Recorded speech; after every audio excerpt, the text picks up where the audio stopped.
Good morning વિદ્યાર્થી મિત્રો, મજામાં બધા? ચેપ્ટર નંબર 7 આપણે ચાલી રહ્યું છે. એમાં દાખલાઓમાં આગળ વધીએ. લેક્ચર નંબર 15, સ્વાધ્યાયનો 7.6 નંબરનો દાખલો.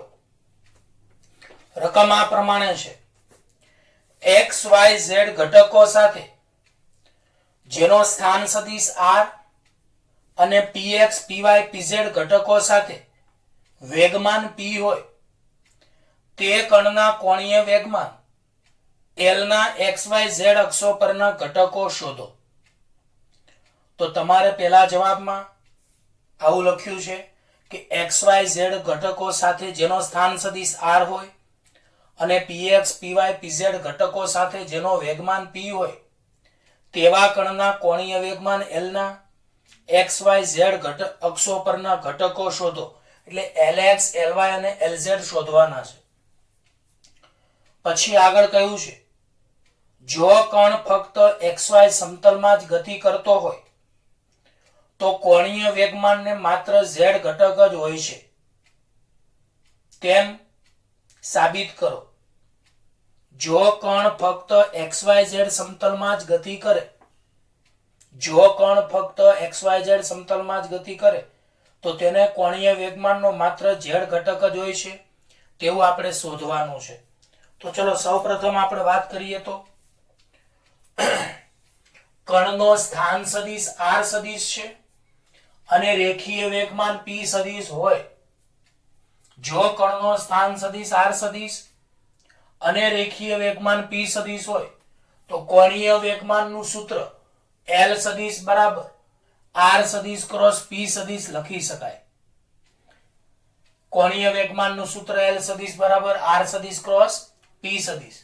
હવે આપણે સ્થાન સદિશ r સદિશ બરાબર xi caret plus yj caret plus zk caret અને વેગમાન p સદિશ બરાબર pxi caret plus pyj caret plus pzk caret જાણીએ છીએ, જે અનુક્રમે સ્થાન સદિશ r સદિશ અને p સદિશના ઘટકો છે. ટૂંકમાં r સદિશનું ઘટક સ્વરૂપ r સદિશ બરાબર xi caret plus yj caret plus zk caret અને p સદિશનું ઘટક સ્વરૂપ pxi caret plus pyj caret plus pzk caret.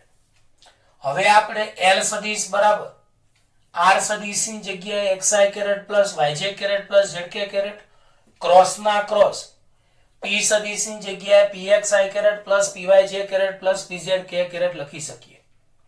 હવે આની જગ્યાએ તમે જાણો છો કે ત્રિહાર નિશ્ચાયક સ્વરૂપ લખાય. ત્રિહાર નિશ્ચાયક સ્વરૂપ લખાય. તો આને ત્રિહાર નિશ્ચાયક સ્વરૂપમાં લખો તો L સદિશ બરાબર માનાંકમાં I caret J caret K caret. I caret ની નીચે આ x મતલબ આ બીજી હારમાં XYZ, ત્રીજી હારમાં PX PY PZ. આવું આપણે થિયરીમાં પણ શીખવાડ્યું છે અને આગળ દાખલાઓમાં પણ શીખવાડ્યું છે. તો L સદિશ બરાબર I caret J caret K caret, બીજી હારમાં XYZ, ત્રીજી હારમાં PX PY PZ. બધાને ખબર છે ઊભા હોય એને સ્તંભ કહેવાય, આડા હોય એને હાર કહેવાય. હવે આનું સાદુરૂપનું એક તમને યાદ રાખવાનું કહ્યું તો આવું યાદ રાખજો કે L સદિશ બરાબર I કેરેટ. હવે I કેરેટ ની બાજુમાં I કેરેટ જે સ્તંભ અને જે હારમાં હોય એના સિવાયનું લખવાનું, એટલે YZ PY PZ અહીંયા આવશે. પછી અહીંયા માઇનસ J કેરેટ આવે એવો નિયમ છે, મેં શીખવાડ્યું હતું. તો માઇનસ J કેરેટ માનાંકમાં તો J કેરેટ જે સ્તંભ અને જે હારમાં હોય એના સિવાયનું લખવાનું, તો XZ PX PZ, XZ PX PZ વત્તા K કેરેટ. તો K કેરેટ જે સ્તંભ અને હારમાં હોય એના સિવાયનું લખીએ તો XY PX PY. હવે આપણે અહીંયા ચોકડી ગુણાકાર કરીએ તો L સદિશ બરાબર I કેરેટ, અહીંયા ચોકડી ગુણાકાર કરો તો Y PZ minus Z PY minus J caret, ચોકડી ગુણાકાર કરો તો X PZ minus Z PX, X PZ minus Z PX વત્તા K કેરેટ, અહીંયા ચોકડી ગુણાકાર કરો તો x py minus y px. તો આવું સાદુરૂપ તો આપણે થિયરીમાં પણ વિદ્યાર્થી મિત્રો આવી ગયું છે. હવે આપણે અહીંયા વચ્ચે જે માઇનસ હતા એ માઇનસ ના લખવા હોય તો એ માઇનસ ને આપણે અંદર ગુણીએ, તો માઇનસ ને આપણે અંદર ગુણીએ તો zpx માઇનસ xpz, તો આ માઇનસ ને અંદર ગુણો તો minus minus plus zpx minus xpz. તો બોલો l સદિશ બરાબર આની જગ્યાએ lx i કેરેટ વત્તા આની જગ્યાએ ly j કેરેટ વત્તા આની જગ્યાએ lz k કેરેટ. તો l સદિશ બરાબર lx i caret plus ly j caret plus lz k caret. આ કોણીય વેગમાનના ઘટકો આવી ગયા. તો બોલો lx ની જગ્યાએ તમે ypz માઇનસ zpy લખી શકો, ly ની જગ્યાએ zpx માઇનસ xpz અને lz ની જગ્યાએ xpy માઇનસ ypx લખી શકાય. તો બોલો અહીં જ્યાં કોણીય વેગમાનનો x ઘટક lx બરાબર ypz માઇનસ zpy, કોણીય વેગમાનનો y ઘટક ly બરાબર zpx માઇનસ xpz અને કોણીય વેગમાનનો z ઘટક lz બરાબર xpy માઇનસ ypx. તો આ કોણીય વેગમાનના અનુક્રમે x y અને z ઘટકો આવી ગયા. આ કે ના? તો આપણે કોણીય વેગમાનના x અને y z ઘટકો શોધવાના હતા.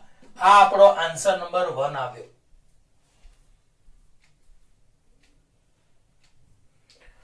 તો બોલો અહીં કોણીય વેગમાનનો x ઘટક lx બરાબર ypz માઇનસ zpy, કોણીય વેગમાનનો y ઘટક ly બરાબર zpx માઇનસ xpz, કોણીય વેગમાનનો z ઘટક lz બરાબર xpy માઇનસ ypx. હવે આપણે આગળ વધીએ. તો જો કણ xy સમતલમાં ગતિ કરે તો આપણને આમાં દાખલામાં બે જવાબ શોધવાના કીધા હતા. તો કોણીય વેગમાનના x y z ઘટકો તો આપણે શોધ્યા. હવે આગળ એવું કીધું છે કે જો કણ xy સમતલમાં ગતિ કરે તો તેને કોણીય વેગમાનનો માત્ર z ઘટક હોય છે તેવું સાબિત કરવાનું છે. તો બધાને ખબર છે કે જો કણ xy સમતલમાં ગતિ કરે, જો કણ xy સમતલમાં ગતિ કરે તો એનો z-યામ 0 હોય અને વેગમાનનો z ઘટક 0 હોય. આ તો બધાને ખબર છે કે જો કણ xy સમતલમાં ગતિ કરે તો તેનો z-યામ z બરાબર 0 અને વેગમાનનો z ઘટક 0 હોય. તો ઉપયુક્ત સૂત્રમાં pz z એ 0 હોવાથી આ lx બરાબર 0 થશે. પછી z અને pz 0 હોવાથી ly પણ 0 થશે. તો યાદ રાખજો કે જો કણ xy સમતલમાં ગતિ કરે તો xy સમતલમાં z-યામ 0 હોય અને વેગમાનનો z ઘટક pz 0 હોય. તો ઉપયુક્ત સૂત્રમાં z0 pz 0 મૂકતા lx 0 આવે, z0 pz 0 મૂકતા ly 0 આવે અને lz બરાબર xpy માઇનસ ypx આપણને મળે. આમ ઉપયુક્ત સૂત્રમાં l સદિશ બરાબર lx 0 એટલે 0 i કેરેટ, ly 0 એટલે 0 j caret, lz xpy minus ypx k caret. આમ અહીં કોણીય વેગમાન l સદિશ બરાબર xpy minus ypx k caret. તો બોલો જો કણ xy સમતલમાં ગતિ કરે તો એને માત્ર કોણીય વેગમાનનો z ઘટક જ હોય છે. આ ખાસ યાદ રાખજો. તો અહીં લખાય કે જો કણ xy સમતલમાં ગતિ કરે તો તેને માત્ર z દિશામાં કોણીય વેગમાનનો ઘટક હોય છે. આની જગ્યાએ yz સમતલ લીધું હોત, yz સમતલ, તો અહીંયા x બરાબર 0 px બરાબર 0 આવે. તો અહીં કોણીય વેગમાનનો x ઘટક જ મળે. ટૂંકમાં xy હોય એ સિવાયનું ત્રીજું લખવાનું. જો કણ xy સમતલમાં ગતિ કરે તો તેને માત્ર z દિશામાં કોણીય વેગમાનનો ઘટક હોય. જો કણ yz સમતલમાં ગતિ કરે તો તેને માત્ર x દિશામાં કોણીય વેગમાનનો ઘટક હોય.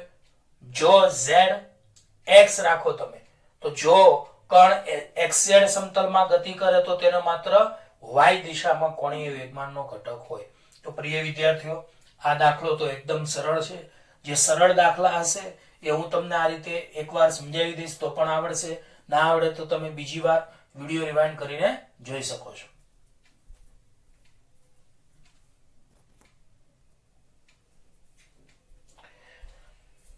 વિદ્યાર્થી મિત્રો, સ્વાધ્યાયનો 7.11 નંબરનો દાખલો અને 7.15 નંબરના દાખલાઓની આપણે ચર્ચા કરીશું. તો 7.11 નંબરનો દાખલો અને 7.15 ખૂબ જ સહેલા છે, એકદમ સરળ. 7.11 માંની રકમ આ રીતે છે: સમાન દળ અને સમાન ત્રિજ્યા ધરાવતા એક પોલા નળાકાર અને ઘન ગોળા પર સમાન મૂલ્યનું ટોર્ક લાગુ પડે છે. તો યાદ રાખજો, અહીં દળ સમાન છે અને બીજું ત્રિજ્યા સમાન છે. તો દળ m અને ત્રિજ્યા સમાન છે એવો એક પોલો નળાકાર છે અને બીજો નક્કર ગોળો એટલે કે ઘન ગોળો છે.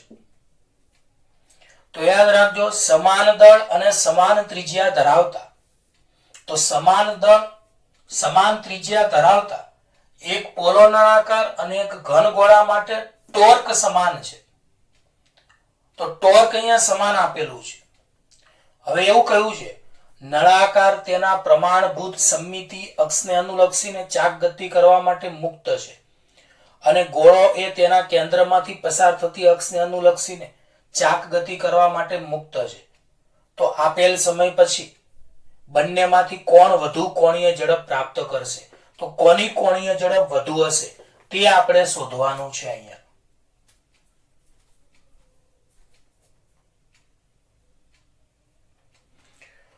તો હવે ધ્યાન આપો. ધારો કે પોલા નળાકાર માટે જડત્વની ચાક માત્રા I1 અને નક્કર ગોળા માટે જડત્વની ચાક માત્રા I2 છે. પોલા નળાકાર માટે કોણીય ઝડપ ω1, નક્કર ગોળા માટે કોણીય ઝડપ ω2 છે. પોલા નળાકાર માટે કોણીય પ્રવેગ α1 અને નક્કર ગોળા માટે કોણીય પ્રવેગ α2 છે. ટૂંકમાં અહીંયા 1 શબ્દ પોલા નળાકાર માટે અને 2 શબ્દ નક્કર એટલે કે ઘન ગોળા માટે. હવે રકમમાં જ આપણને સમાન ટોર્ક આપેલું છે. રકમમાં આપણને સમાન ટોર્ક આપેલું છે. તો τ1 બરાબર τ2. હવે ટોર્કનું એક સૂત્ર આપણે જાણીએ છીએ, τ બરાબર I આલ્ફા. તો બોલો, ટોર્કનું સૂત્ર આપણે τ બરાબર I આલ્ફા જાણીએ છીએ. માટે ટોર્ક સમાન હોવાથી τ1 બરાબર τ2. હવે τ બરાબર I આલ્ફા સૂત્ર અનુસાર I1 આલ્ફા 1 બરાબર I2 આલ્ફા 2. હવે આપણે આ I2 ને ગુણાકારમાંથી નીચે લઈ જઈએ, આ આલ્ફા ને ગુણાકારમાંથી નીચે લઈ જઈએ તો I1 upon I2 બરાબર આલ્ફા 2 upon આલ્ફા 1 લખી શકાય. હવે I1 એટલે પોલા નળાકારની જડત્વની ચાક માત્ર પેલા કોષ્ટકમાં mr² હશે, યાદ રાખજો. અને નક્કર ગોળા માટેની જડત્વની ચાક માત્રા 2/5 mr². મહેરબાની કરીને છેલ્લા બંને કોષ્ટક તૈયાર કરજો. તો બોલો, પોલા નળાકારની જડત્વની ચાક માત્રા I1 બરાબર mr², નક્કર ગોળા માટે જડત્વની ચાક માત્રા 2/5 mr². હવે mr² ઉડી જાય, 5 છેદનો છેદ ઉપર, તો 5 છેદનો છેદ ઉપર જાય તો 5 ભાગ્યા 2 બરાબર આલ્ફા 2 upon આલ્ફા 1.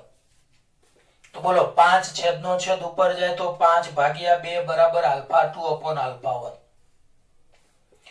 હવે આપણે ઓમેગા બરાબર ω0 પ્લસ આલ્ફા t સૂત્ર જાણીએ છીએ. આમાં પ્રારંભમાં કોણીય ઝડપ 0 લેતા ઓમેગા બરાબર ω0 ની જગ્યાએ 0 પ્લસ આલ્ફા t, એટલે ઓમેગા બરાબર આલ્ફા t સ્વરૂપ વધે. હવે અહીંયા આપણે ω1 લખીએ તો બરાબર અહીંયા આલ્ફા 1t લખાય અને ω2 બરાબર આલ્ફા 2t લખાય. હા કે ના? તો અહીંયા ઓમેગા બરાબર ω0 પ્લસ આલ્ફા t માં અહીંયા ω0 આપણે 0 મૂકીએ તો ઓમેગા બરાબર 0 પ્લસ આલ્ફા t. હવે ω1 બરાબર આલ્ફા 1t અને ω2 બરાબર આલ્ફા 2t.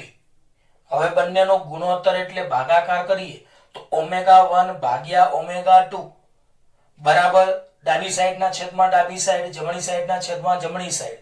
તો ω1 upon ω2 બરાબર alpha 1t upon alpha 2t. અહીંયા tt ઉડી જાય તો આલ્ફા 1 upon આલ્ફા 2 આવે. પણ આપણી પાસે આલ્ફા 2 અપોન આલ્ફા 1 અહીંયા 5 અપોન 2 છે. તો આને તમે ઉલટાવો તો આલ્ફા 1 અપોન આલ્ફા 2 2 અપોન 5 તમે લખી શકો છો. તો ઓમેગા 1 અપોન ઓમેગા 2 બરાબર તો ઓમેગા 1 ના છેદમાં ઓમેગા 2 બરાબર આલ્ફા 1 ટી ના છેદમાં આલ્ફા 2 ટી. તો ટી ટી ઉડી જાય. હવે આપણી પાસે અહીંયા આલ્ફા 2 અપોન આલ્ફા 1 5 અપોન 2 આવ્યા છે. તો આલ્ફા 2 અપોન આલ્ફા 1 5 અપોન 2. તો એના ઉલટાવો તો આલ્ફા 1 અપોન આલ્ફા 2 2 અપોન 5 લખાય. એટલે આપણે આની જગ્યાએ 2 અપોન 5 લખી શકીએ. એટલે આપણને ઓમેગા 1 અપોન ઓમેગા 2 બરાબર 2 અપોન 5 મળ્યું. અને ફરીવાર તમે ઉલટાવી દો તો ઓમેગા 2 અપોન ઓમેગા 1 બરાબર 5 અપોન 2 આવશે. અને 5 ભાગ્યા 2 એટલે 2.5 અને 2.5 એ 1 કરતા મોટા છે. એટલે અહીંયા તમે omega 2 upon omega 1 greater than 1 આવે. અને ઓમેગા 1 ને પેલી બાજુ લઈ જાઓ તો ઓમેગા 2 ગ્રેટર ધેન ઓમેગા 1. એનો મતલબ નક્કર ગોળા માટેની કોણીય ઝડપ ઓમેગા 2 પોલા નળાકારની કોણીય ઝડપ કરતા વધુ છે. તો તમને આ સવાલમાં શું પૂછ્યું હતું? આ દાખલામાં કોની કોણીય ઝડપ વધારે હશે? તો નક્કર ગોળાની કોણીય ઝડપ વધુ હશે. આ રીતે આપણે આ દાખલો આવે. તો બોલો અહીં પોલા નળાકાર અને નક્કર ગોળા માટેના દળ અને ત્રિજ્યા સમાન છે. ધારો કે પોલા નળાકારની જડત્વની ચાક માત્રા I1, કોણીય વેગ ઓમેગા 1, કોણીય પ્રવેગ આલ્ફા 1. નક્કર ગોળા માટે જડત્વની ચાક માત્રા I2, કોણીય વેગ ઓમેગા 2 અને કોણીય પ્રવેગ આલ્ફા 2. અહીં ટોર્ક સમાન છે માટે ટાઉ 1 બરાબર ટાઉ 2. હવે ટાઉ બરાબર I આલ્ફા સૂત્ર અનુસાર I1 આલ્ફા 1 બરાબર I2 આલ્ફા 2. તો I1 અપોન I2 બરાબર આલ્ફા 2 અપોન આલ્ફા 1. પોલા નળાકારની જડત્વની ચાક માત્રા I1 બરાબર mr². નક્કર એટલે કે ઘન ગોળા માટે જડત્વની ચાક માત્રા I2 બરાબર 2/5 mr². mr² ઉડી જાય 5 છેદનો છેદ ઉપર તો 5 ભાગ્યા 2 બરાબર આલ્ફા 2 અપોન આલ્ફા 1. હવે ઓમેગા બરાબર ઓમેગા 0 પ્લસ આલ્ફા ટી સૂત્રમાં ઓમેગા 0 0 મૂકીએ તો ઓમેગા બરાબર આલ્ફા ટી. એટલે ઓમેગા 1 બરાબર આલ્ફા 1 ટી અને ઓમેગા 2 બરાબર આલ્ફા 2 ટી. તો ઓમેગા 1 અપોન ઓમેગા 2 બરાબર alpha 1 T upon alpha 2 T. T T ઉડી જાય. હવે આલ્ફા 2 અપોન આલ્ફા 1 બરાબર 5 ભાગ્યા 2. તો આને ઉલટાવો તો આલ્ફા 1 અપોન આલ્ફા 2 2 ભાગ્યા 5.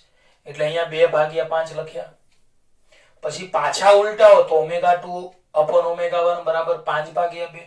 5 ભાગ્યા 2 એટલે 2.5 જે 1 કરતા મોટા છે. આમ omega 2 upon omega 1 greater than 1 માટે ઓમેગા 2 ગ્રેટર ધેન ઓમેગા 1. આમ કહી શકાય કે નક્કર ગોળાની કોણીય ઝડપ ઓમેગા 2 વધુ હશે. આપણે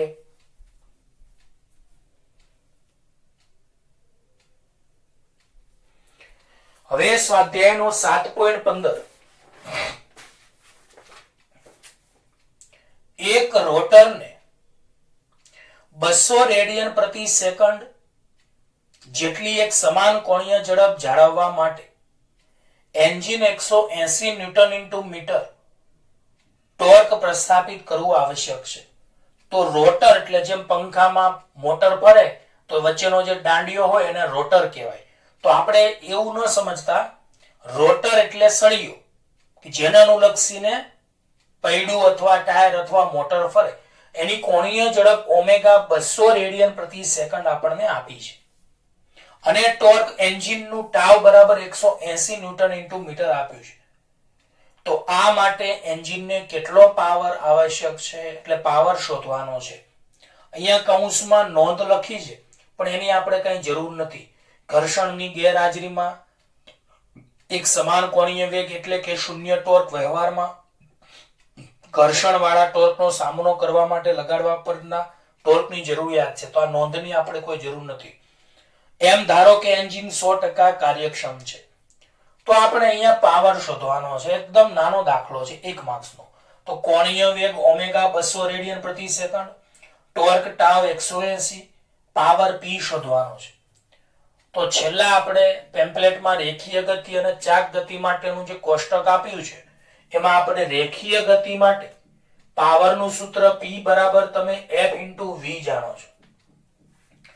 બોલો રેખીય ગતિ માટે પાવરનું સૂત્ર P બરાબર કેટલું જાણો છો? F into V, એટલે બળ ગુણ્યા વેગ. તો ચાક ગતિ માટે પાવરનું સૂત્ર P બરાબર કેટલું?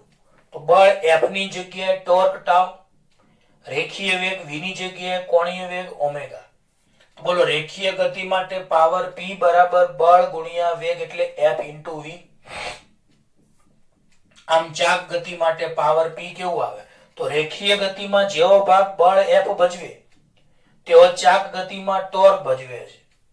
રેખીય ગતિમાં જેવો ભાગ વેગ V ભજવે તેવો ચાક ગતિમાં કોણીય વેગ ઓમેગા ભજવે છે. તો મેં શીખવાડેલું છે. તો બોલો રેખીય ગતિ માટે પાવર P બરાબર FV, તો ચાક ગતિ માટે પાવર P બરાબર ટાઉ ઇન્ટુ ઓમેગા.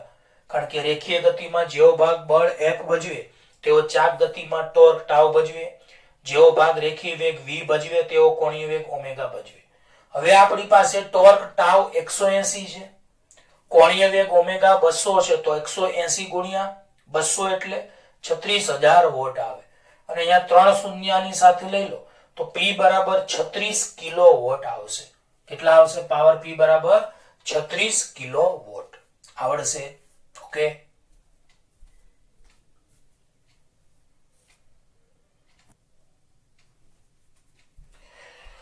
હવે વિદ્યાર્થી મિત્રો સ્વાધ્યાયનો 7.18 નંબરનો દાખલો એ બરાબર ધ્યાન આપજો. સ્વાધ્યાયના 7.18 નંબરના દાખલામાં રકમ આ પ્રમાણે છે. એક ઘન ગોળો એક જ ઊંચાઈના અલગ અલગ નમન કોણ ધરાવતા બે ઢળતા સમતલ પરથી ગબડે છે. એક ઘન ગોળો એટલે કે નક્કર ગોળો જેની ચક્રાવર્તનની ત્રિજ્યા k બરાબર √2/5r છે. તો એક ઘન ગોળો એક જ ઊંચાઈના અલગ અલગ નમન કોણ ધરાવતા, એક જ ઊંચાઈના અલગ અલગ નમન કોણ એટલે એક બાજુનો ખૂણો વધારે હોય તો બીજી બાજુનો ખૂણો ઓછો હોય. અહીંયા આકૃતિ મુજબ આપણે જોઈએ તો આ ઢાળ વધારે છે એટલે અહીં θ1 એ θ2 કરતા વધારે મોટો છે, એવું આપણે ધ્યાનમાં લીધું છે. તો એક ઘન ગોળો એક જ ઊંચાઈના અલગ અલગ નમન કોણ ધરાવતા બે ઢળતા સમતલ પરથી ગબડે છે. તો પહેલો જવાબ, શું તે દરેક કિસ્સામાં સમાન ઝડપ સાથે નીચે પહોંચશે? શું તે દરેક કિસ્સામાં સમાન ઝડપ સાથે નીચે પહોંચશે? બીજું, શું એક સમતલ કરતા બીજા સમતલ પર વધુ સમય લેશે? અને જો એવું હોય તો કયા સમતલ પર અને શા માટે? તો આમાં બી અને સી જે જવાબો આપ્યા છે એ તમારે પેમ્પલેટમાં જેમ લખ્યા એમ નથી લખવાના, પણ આ રીતે શોર્ટકટમાં લખવાના છે. બી અને સી બંનેના જવાબ સાથે લખવાના છે, કારણ કે જવાબ બી માં આવું પૂછ્યું છે, શું એક સમતલ કરતા બીજા સમતલ પર વધુ સમય લેશે? અને સી માં જો એમ હોય તો કયા સમતલ પર અને શા માટે? એટલે બી અને સી ના જવાબ આપણે એકમાં જ પતી જશે. એટલે તમારા પેમ્પલેટમાં બી અને સી જે લખ્યું છે એ તમારે નહીં લખવાનું અને એની જગ્યાએ આવો જવાબ લખવાનો.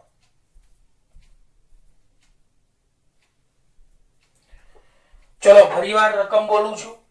એક ઘન ગોળો એક જ ઊંચાઈના સમાન ઊંચાઈના અલગ અલગ નમન કોણ ધરાવતા બે ઢળતા સમતલ પરથી ગબડે છે.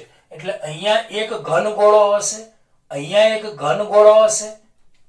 તો આ ઘન ગોળો સમાન ઊંચાઈના પરંતુ અલગ અલગ નમન કોણ એટલે અલગ અલગ ખૂણા ધરાવતા બે ઢળતા સમતલ પરથી ગબડે છે. તો પહેલો જવાબ, શું તે દરેક કિસ્સામાં સમાન ઝડપ સાથે નીચે પહોંચશે? તો સમાન ઝડપ સાથે પહોંચશે કે નહીં એ શોધવાનું છે. અને બીજું, શું એક સમતલ કરતા બીજા સમતલ પર વધુ સમય લેશે? તો હું બી નો તમારે જો અલગ જવાબ લખવો હોય તો અહીંયા હું બી નો અલગ જવાબ લખીશ અને પછી સી નો તમને લખેલો જ છે. ચલો હવે આપણે દાખલાની શરૂઆત કરીએ. તો યાદ રાખજો ખાસ કે આકૃતિમાં સમાન ઊંચાઈ h અને θ1 તથા θ2 કોણ વાળા બે ઢાળ અનુક્રમે AB અને એસી દર્શાવ્યા છે. અહીં θ1 θ2 કરતા મોટા છે. તો બોલો આકૃતિમાં સમાન ઊંચાઈ h અને θ1 તથા θ2 કોણ વાળા, આકૃતિમાં સમાન ઊંચાઈ h અને θ1 અને θ2 કોણ વાળા બે ઢાળ અનુક્રમે AB અને AC દર્શાવ્યા છે. અહીં θ1 ગ્રેટર ધેન θ2 છે. ફરીવાર આકૃતિમાં સમાન ઊંચાઈ h તથા θ1 θ2 કોણ વાળા ઢાળ અનુક્રમે AB અને AC દર્શાવ્યા છે. અહીં θ1 ગ્રેટર ધેન θ2 છે. હવે આ સૂત્ર આપણે જાણીએ છીએ કે અહીં જ્યારે નક્કર ગોળો એટલે કે ઘન ગોળો θ કોણ વાળા ઢાળ પરથી ગબડીને તળી આવે ત્યારે તેનો વેગ, જ્યારે નક્કર ગોળો θ કોણ વાળા ઢાળ પરથી ગબડીને નીચે આવે ત્યારે તેનો વેગ v બરાબર, આપણે છેલ્લી થિયરીમાં સૂત્ર તારવેલું છે, v બરાબર વેગનું સૂત્ર વર્ગમૂળમાં 2gh upon 1 plus k square upon r square. તો બોલો વેગનું સૂત્ર v બરાબર વર્ગમૂળમાં 2gh upon 1 plus k square upon r square. હવે બોલો ઘન ગોળા માટે ચક્રાવર્તનની ત્રિજ્યા k બરાબર √2/5 r જાણીએ છીએ. માટે બંને બાજુ સ્ક્વેર કરો તો k સ્ક્વેર બરાબર 2/5 r સ્ક્વેર. તો બોલો ઘન ગોળા માટે ચક્રાવર્તનની ત્રિજ્યા, ઘન ગોળા માટે ચક્રાવર્તનની ત્રિજ્યા k બરાબર √2/5 r જાણીએ છીએ. બંને બાજુ સ્ક્વેર કરો તો k સ્ક્વેર બરાબર 2/5 r સ્ક્વેર.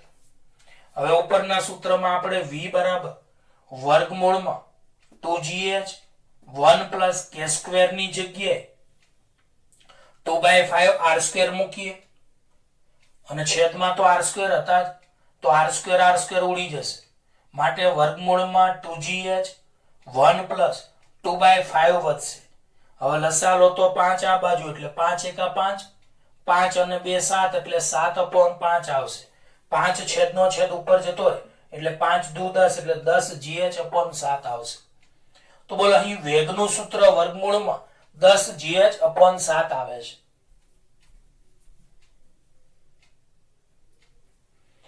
તો બોલો વેગનું સૂત્ર v બરાબર વર્ગમૂળમાં 10gh/7 આવે છે. હવે આ સૂત્રમાં તમે જોઈ શકો છો કે ક્યાંય ખૂણો θ નથી. ક્યાંય θ આવે છે આ સૂત્રમાં? તો અહીંયા લખી શકાય કે વેગના આ સૂત્રમાં ઢાળના ખૂણા θ વાળું પદ આવતું નથી. વેગના આ સૂત્રમાં ઢાળના ખૂણા વાળું પદ આવતું નથી. એટલે કે તળિયે આવતા ગોળાનો વેગ એ ખૂણા θ પર આધારિત નથી. હવે ખૂણા θ પર આધારિત નથી તો શાના પર આધારિત છે? ઊંચાઈ પર આધારિત છે. ગુરુત્વ પ્રવેગ g 9.8 તો અચળ જ છે.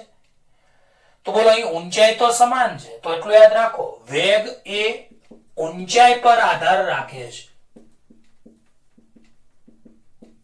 વેગ ઊંચાઈ પર આધાર રાખે છે અને અહીં ઊંચાઈ તો સમાન આપેલી છે, એ ઊંચાઈ h તો સમાન છે.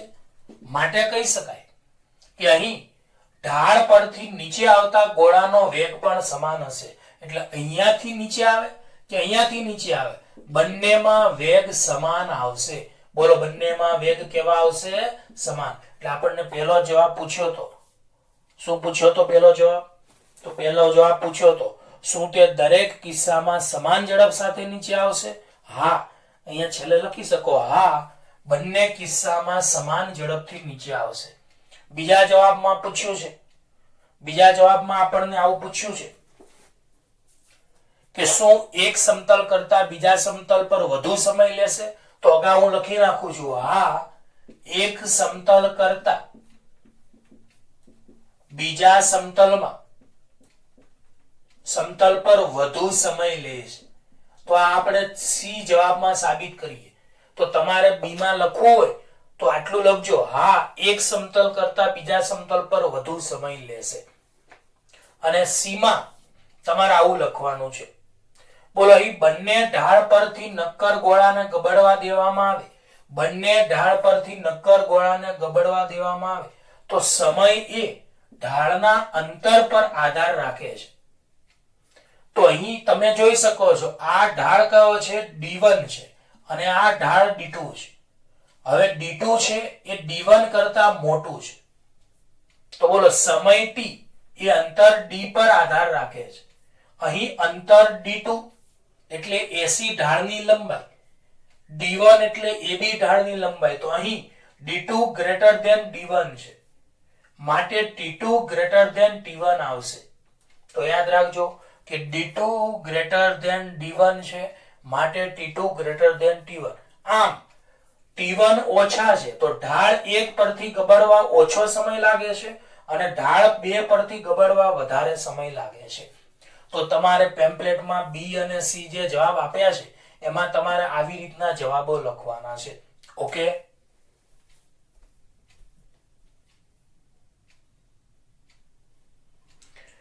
તો યાદ રાખો પહેલા જવાબમાં ફરીવાર રિવિઝન કરાવી દઉં છું.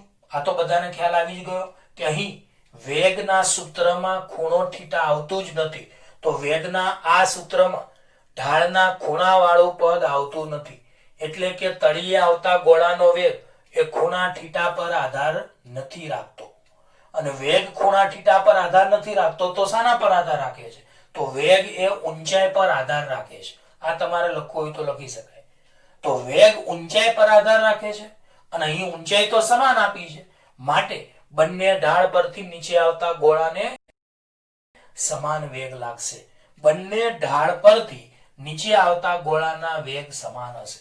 બીજું, શું એક સમતલ કરતા બીજા સમતલ પર વધુ સમય લેશે? હા, એક સમતલ કરતા બીજા સમતલ પર વધુ સમય લેશે. અને ત્રીજો જવાબ C. તો B માં તમે આવું લખજો ખાલી એક જ વાક્ય અને C માં આવું કે બંને ઢાળ પરથી નક્કર ગોળાને ગબડવા દેવામાં આવે તો સમય t એ ઢાળના અંતર d પર આધાર રાખે છે. જેનો ઢાળ વધુ એનો સમય વધુ, જેનો ઢાળ ઓછો એનો સમય ઓછો. તો D2 લંબાઈ D1 કરતા વધારે છે તો D2 ગ્રેટર ધેન D1. તો D2 માટે લાગતો સમય T2 એ T1 કરતા વધારે હશે. તો D2 ગ્રેટર ધેન D1 તો T2 ગ્રેટર ધેન T1. આમ ઢાળ 1 પરથી ગબડવા T1 સમય ઓછો લાગે છે અને ઢાળ 2 પરથી ગબડવા વધારે સમય લાગે છે. તો પ્રિય વિદ્યાર્થીઓ, હું મારી રીતે તમને આ વિડિયો લેક્ચરમાં જ દાખલા પાક્કા આવડી જાય એવો પ્રયત્ન કરું છું. તેમ છતાં તમારે રિવિઝન કરવું હોય તો બીજી વાર વિડિયો લેક્ચર તમે જોઈ લેજો.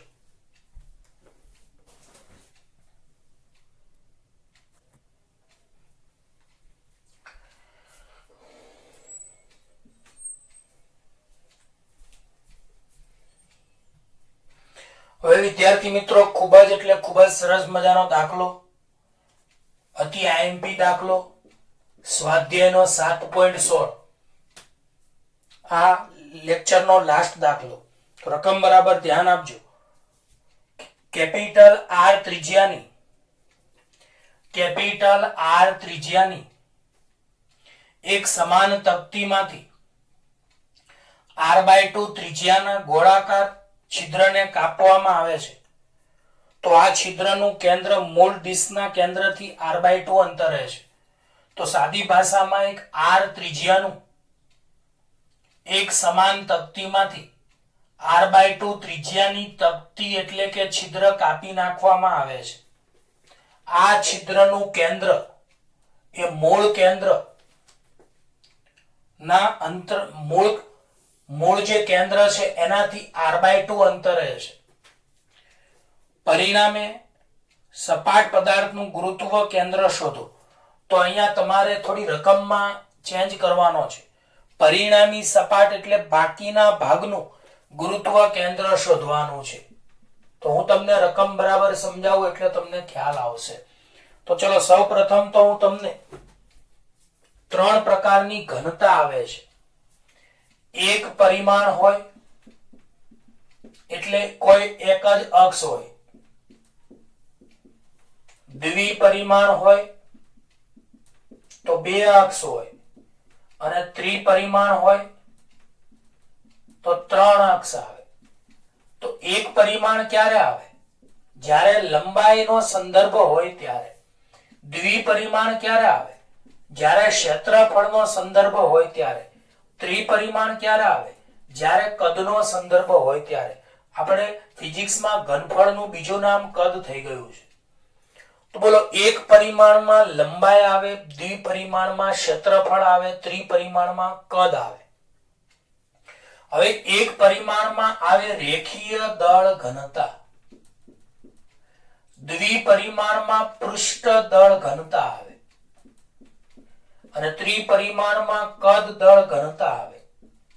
તો રેખીય દળ ઘનતા બરાબર દળ ભાગ્યા લંબાઈ, જેને આપણે લેમ્બડા વડે દર્શાવીએ છીએ. પૃષ્ઠ ઘનતા બરાબર દળ ભાગ્યા ક્ષેત્રફળ અને કદ દળ ઘનતા બરાબર દળ ભાગ્યા કદ. તો આ ત્રણ પ્રકારની ઘનતાના સૂત્રો તમારે યાદ રાખવાના છે, જે તમારે આગળ જરૂર પડશે.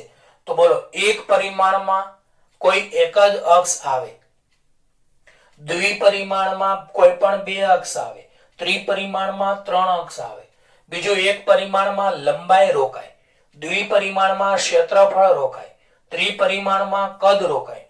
તો કદ ક્યાં રોકાય? તો ગોળો હોય, નળાકાર હોય તો આ ત્રિપરિમાણમાં આવે. પણ કોઈ તકતી હોય, તકતી એટલે થાળી, તો એ દ્વિપરિમાણમાં આવે. અને કોઈ દોરી હોય અથવા કોઈ તાર હોય તો એ એક પરિમાણમાં આવે. આ બરાબર યાદ રાખજો. કોઈ દોરી હોય, કોઈ તાર હોય તો એક પરિમાણમાં આવે. તકતી એટલે કે થાળી હોય, એટલે કે ક્ષેત્રફળ રોકતો ભાગ હોય, ચોપડાનું પત્તું હોય તો એ દ્વિપરિમાણમાં આવે. અને ગોળો અથવા નળાકાર જેવું કોઈ હોય તો એ ત્રિપરિમાણમાં આવે. આ ડસ્ટર છે એ ત્રિપરિમાણમાં આવે. તો કયા પરિમાણમાં આવે એના આધારે ઘનતા નક્કી થાય. તો એક પરિમાણમાં રેખીય દળ ઘનતા આવે, દ્વિપરિમાણમાં પૃષ્ઠ દળ ઘનતા આવે અને ત્રિપરિમાણમાં કદ દળ ઘનતા આવે. તો રેખીય ઘનતાનું સૂત્ર દળ ભાગ્યા લંબાઈ, પૃષ્ઠ ઘનતાનું સૂત્ર દળ ભાગ્યા ક્ષેત્રફળ અને કદ ઘનતાનું સૂત્ર દળ ભાગ્યા કદ.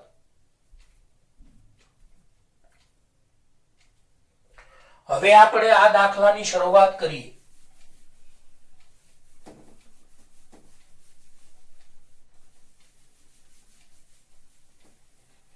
તો ચલો ધ્યાન આપજો બરાબર. આપણને આ રીતની વાત છે કે કેપિટલ આર ત્રિજ્યાની એક તકતી છે. તો તકતીમાં બે જ અક્ષો હોય, આ યાદ રાખજો ખાસ. ધારો કે આ એક્સ અક્ષ છે અને આ વાય અક્ષ છે. હવે આને મૂળ તકતી કહેવાય. જે આપણે દોરી છે એને કહેવાય મૂળ તકતી. તો ધારો કે મૂળ તકતીનું દળ કેપિટલ એમ છે અને તેનું દ્રવ્યમાન કેન્દ્ર ઉગમ બિંદુ પર છે, એટલે એના યામ RCM બરાબર 0,0 થશે. તો ધારો કે મૂળ તકતીની ત્રિજ્યા કેપિટલ R છે, મૂળ તકતીનું દળ કેપિટલ M છે. તો બોલો, મૂળ તકતીની ત્રિજ્યા કેપિટલ R, મૂળ તકતીનું દળ કેપિટલ M અને તેનું કેન્દ્ર આપણે દ્રવ્યમાન કેન્દ્ર ઉપર ઉગમ બિંદુ ઉપર લઈએ તો આનું દ્રવ્યમાન કેન્દ્રના યામ R સદિશ CM બરાબર 0,0 આવશે.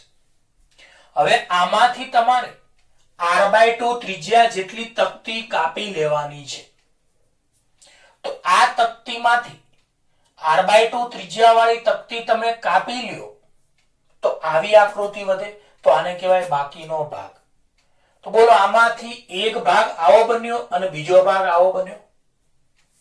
બરાબર સમજો બરાબર. તો બોલો, મૂળ તકતી r ત્રિજ્યાની હતી, એમાંથી તમારે એક તકતી કાપી લેવાની છે જેની ત્રિજ્યા r/2 છે અને તેનું કેન્દ્ર એ મૂળ તકતીના કેન્દ્રથી r/2 અંતરે છે. એવું આપણને રકમમાં કીધું છે કે જે તકતી કાપવાની છે તેનું કેન્દ્ર મૂળ તકતીના કેન્દ્રથી r/2 અંતરે છે. એટલે આ r/2 અંતર થશે. હા કે ના? ઓકે, તો આ r/2 અંતર થશે. હવે આપણે વાત કરીએ તો આટલું તો r/2 થયું. હવે બાકીનો ભાગ આપણે અહીંયા દોરેલો છે કે બાકીનો ભાગ કેવો હશે? તો બાકીનો ભાગ આવો હશે. તો અહીંયા આપણે કઈ ઘનતા આવશે? તો બોલો, x અક્ષ અને y અક્ષ છે એટલે દ્વિપરિમાણ કહેવાય. x અક્ષ અને y અક્ષ એટલે દ્વિપરિમાણ કહેવાય. તો અહીંયા પૃષ્ઠ ઘનતા આવશે. તો પૃષ્ઠ ઘનતા બરાબર દળ ભાગ્યા ક્ષેત્રફળ. ક્ષેત્રફળ ભાગાકારમાં છે, ગુણાકારમાં જાય તો દળ બરાબર ક્ષેત્રફળ ગુણ્યા પૃષ્ઠ ઘનતા. તો બોલો પૃષ્ઠ ઘનતા બરાબર દળ ભાગ્યા ક્ષેત્રફળ. તો દળ બરાબર ક્ષેત્રફળ ગુણ્યા પૃષ્ઠ ઘનતા. બોલો દળ બરાબર ક્ષેત્રફળ ગુણ્યા પૃષ્ઠ ઘનતા. આ ખ્યાલ આવી ગયો?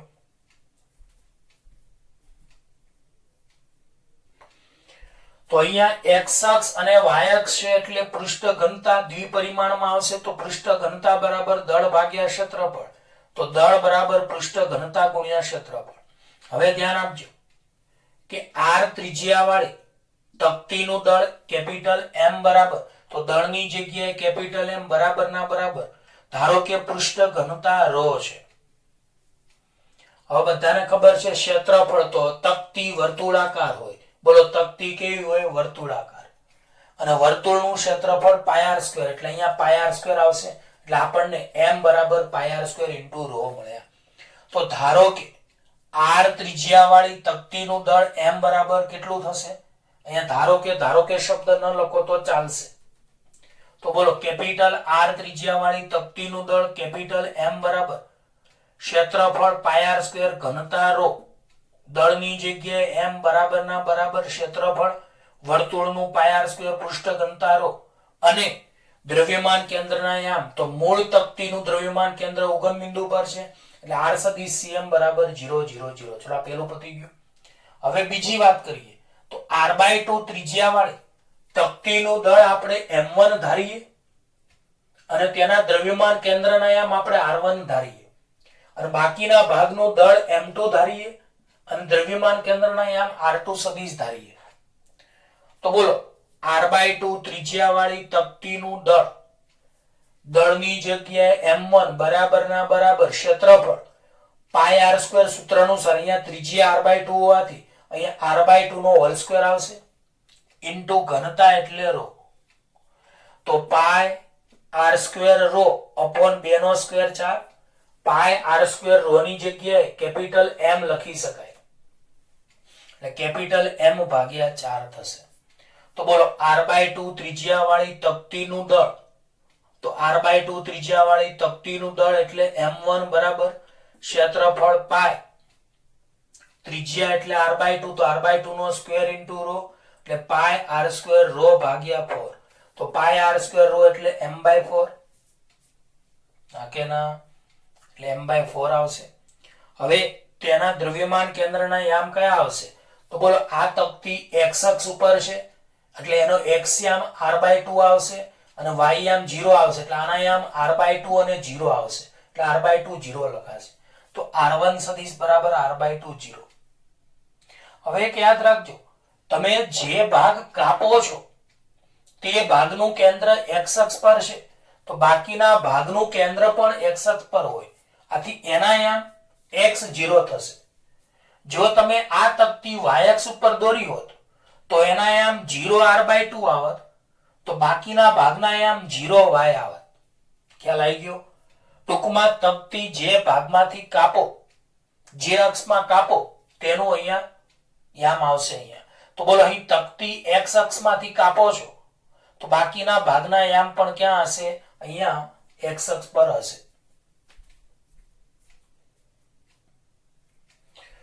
તો બધા વિદ્યાર્થીઓ ખાસ યાદ રાખજો કે જે તકતી r/2 ત્રિજ્યાની કાપવામાં આવે છે, જે તકતી r/2 ત્રિજ્યાની કાપવામાં આવે છે તેનું કેન્દ્ર x અક્ષ પર છે, માટે બાકી રહેલા ભાગનું કેન્દ્ર પણ x અક્ષ પર હોય એટલે એના યામ x0 આવશે, જે આપણે શોધવાના છે. એ જ આ દાખલો છે. ચલો હવે આપણે અહીંયા લખી શકીએ કે બાકી રહેલા ભાગનું દળ, તો યાદ રાખો કુલ દળ કેપિટલ M હતું, M માંથી m1 દળ કાપી નાખવાનું છે. તો બોલો અહીં કેટલું દળ વધે? તો બાકી રહેલા ભાગનું દળ m2 બરાબર કુલ દળ કેપિટલ M માઈનસ કાપવામાં આવતું દળ m1. તો m માઈનસ m1 એટલે m2. તો બાકી રહેલા ભાગનું દળ m2 બરાબર m માઈનસ m1. હવે અહીંયા કેપિટલ M ના કેપિટલ M, કેપિટલ M ના કેપિટલ M, m1 ની જગ્યાએ m/4 તો કેપિટલ L m1 ની જગ્યાએ કેપિટલ M ના કેપિટલ M m1 ની જગ્યાએ m/4. હવે અહીંયા લસા લઈ લો તો 4m - m/4 તો 4m - m/4 એટલે 3m/4 તો બાકી રહેલા ભાગનું દળ 3m/4 આવશે. હવે તેના દ્રવ્યમાન કેન્દ્રના યામ મેં કહ્યું એમ x0 આવશે જે આપણે શોધવાના છે. તો મેન આ દાખલો આટલો જ હતો, બાકીનું સાદુરૂપ તો બહુ સરળ છે. તો બરાબર યાદ રાખજો કે અહીં તકતી દ્વિપરિમાણમાં હોય એટલે xy સમતલ અહીંયા આપણે દોર્યું છે તો પૃષ્ઠ ઘનતા આવે. તો પૃષ્ઠ ઘનતા બરાબર દળ ભાગ્યા ક્ષેત્રફળ. ક્ષેત્રફળ ભાગાકારમાં છે તો ગુણાકારમાં, તો દળ બરાબર ક્ષેત્રફળ ગુણ્યા પૃષ્ઠ ઘનતા. હવે r ત્રિજ્યા વાળી તકતીનું દળ કેપિટલ M બરાબર ક્ષેત્રફળ πr² ઘનતા ρ અને તેના દ્રવ્યમાન કેન્દ્રના યામ તો r સદિશ cm00. આ જ રીતે r/2 ત્રિજ્યા વાળી તકતીનું દળ m1 બરાબર ક્ષેત્રફળ પાઈ r² માં ત્રિજ્યા r/2 છે એટલે r/2 નો સ્ક્વેર ઇન્ટુ ρ એટલે વર્ગ કરો તો πr² ρ/4. πr² ρ ની જગ્યાએ કેપિટલ M લખાય એટલે કેપિટલ M/4 અને તેના દ્રવ્યમાન કેન્દ્રના યામ r1 સદિશ બરાબર આટલું અંતર r/2 છે એટલે r/2 0 થશે. હવે બાકી રહેલા ભાગનું દળ તો યાદ રાખો તમે r/2 ત્રિજ્યા વાળી તકતી છે એનું કેન્દ્ર x અક્ષ પર છે. તો જે ભાગ તમે કાપો છો તેનું કેન્દ્ર x અક્ષ પર હોય તો બાકી રહેલા ભાગનું કેન્દ્ર પણ x અક્ષ પર હોય એટલે એના યામ પણ x0 આવશે જે આપણે શોધવાના છે. તો બાકી રહેલા ભાગનું દળ m2 બરાબર કુલ દળ કેપિટલ M માઈનસ કાપવામાં આવતું દળ m1. આને કહેવાય કાપવામાં આવતું દળ અથવા કાઢી નાખવામાં આવતું દળ. તો બોલો બાકી રહેલા ભાગનું દળ m2 બરાબર capital M minus m1. Capital M ના કેપિટલ M m1 ની જગ્યાએ m/4 લસા લઈ લો તો 4m - m/4 એટલે 3m/4 અને તેના દ્રવ્યમાન કેન્દ્રના યામ ધારો કે r2 સદિશ x0 છે. હવે બોલો આપણે આ સૂત્ર તો જાણીએ છીએ. બોલો r સદિશ cm બરાબર કયું સૂત્ર તમે જાણો છો? તો m1 r1 સદિશ પ્લસ m2 r2 સદિશ અપોન m1 પ્લસ m2 અને m1 પ્લસ m2 ની જગ્યાએ કેપિટલ M લખાય કુલ દળ. તો બોલો દ્રવ્યમાન કેન્દ્રનો સ્થાન સદિશ આપણે r સદિશ cm બરાબર m1 r1 સદિશ પ્લસ m2 r2 સદિશ અપોન m1 પ્લસ m2 જાણીએ છીએ. m1 પ્લસ m2 ની જગ્યાએ કેપિટલ M લખાય. હવે આ કેપિટલ M ભાગાકારમાં છે, આ બાજુ જાય તો ગુણાકારમાં એટલે કેપિટલ M r સદિશ cm બરાબર m1 r1 સદિશ પ્લસ m2 r2 સદિશ વધશે. હવે આપણે અહીંયા કેપિટલ M ના કેપિટલ M r સદિશ cm ની જગ્યાએ 0 0 m1 ની જગ્યાએ તો m1 ની જગ્યાએ m/4 r1 સદિશ ની જગ્યાએ r/2 0 વત્તા m2 ની જગ્યાએ તો m2 ની જગ્યાએ 3m/4 અને r2 સદિશ ની જગ્યાએ x0. તો આપણે આ r2 સદિશ શોધવાનો છે. તો સાદુરૂપ બરાબર ધ્યાન આપજો. તો જો આટલું તો મેં તમને બે વાર બરાબર સમજાવ્યું. હવે કેપિટલ M ના કેપિટલ M r સદિશ cm ની જગ્યાએ 0 0 m1 ની જગ્યાએ m/4 r1 સદિશ ની જગ્યાએ r/2 0 m2 ની જગ્યાએ 3m/4 અને r2 સદિશ ની જગ્યાએ x0. તો બોલો અહીં આ પદ આખું 0 0 થઈ જશે એટલે 0. જમણી બાજુમાં બંનેમાંથી m/4 સામાન્ય તો પહેલા પદમાં r/2 0 વધશે, બીજા પદમાં 3 અને x0 વધશે. તો બોલો અહીં m ગુણ્યા 0 0 એટલે આખું પદ 0. હવે આ બંનેમાંથી m/4 સામાન્ય તો પહેલા પદમાં r/2 0 બીજામાં 3x0 વધશે. હવે m/4 આ બાજુ આવે તો ભાગાકારમાં તો 0 ભાગ્યા કોઈ પણ પદ એટલે 0 થઈ જશે એટલે અહીંયા r/2 0 આ 3 ની અંદર ગુણો તો 3x અને 0 આવું વધશે. તો આ m/4 આ બાજુ આવે તો 0 થઈ જાય બરાબર r/2 0 વત્તા 3 ની અંદર ગુણો તો 3x અને 3 ગુણ્યા 0 એટલે 0. એનો મતલબ અહીંયા x નો x સાથે સરવાળો કરો તો r/2 વત્તા 3x વધશે અને 0 ના સાથે 0. એનો મતલબ અહીંયા તમે 0 બરાબર r/2 3x લખી શકો. હવે r/2 આ બાજુ આવે તો -r/2 બરાબર 3x. 3 ને આ બાજુ લાવો તો x બરાબર -r/6. કારણ કે અહીંયા 3 છેદમાં આવે તો 3 દુ 6 થઈ જશે એટલે અહીંયા આવું વધે -r/2 ગુણ્યા 3 બરાબર x. 3 ને નીચે લાવો તો માટે -r/6 આવે તો x બરાબર -r/6 આવે. આમ બાકી રહેલા સપાટ ભાગના ગુરુત્વ કેન્દ્ર એટલે કે દ્રવ્યમાન કેન્દ્રના યામ